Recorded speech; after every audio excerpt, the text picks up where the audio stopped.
আজকে পহেলা বৈশাখের জন্য পোর্টে বেড়াতে এসেছিলাম। অনেক গরমের জন্য এক জায়গা থেকে মাঠা কিনেছিলাম। পোর্টে আমরা প্রতিদিনই আসি। আজকে মোটামুটি অনেক লোক হয়েছিল। সাধারণত এত লোক হয় না।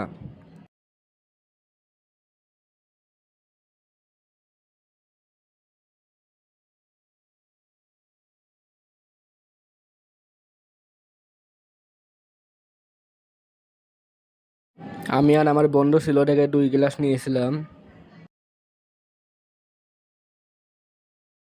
আমার বন্ধু ওখান থেকে 1 গ্লাস উঠিয়ে নিল।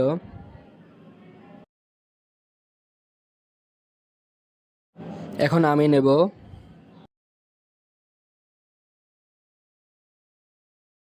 খারাপ না, ভালোই।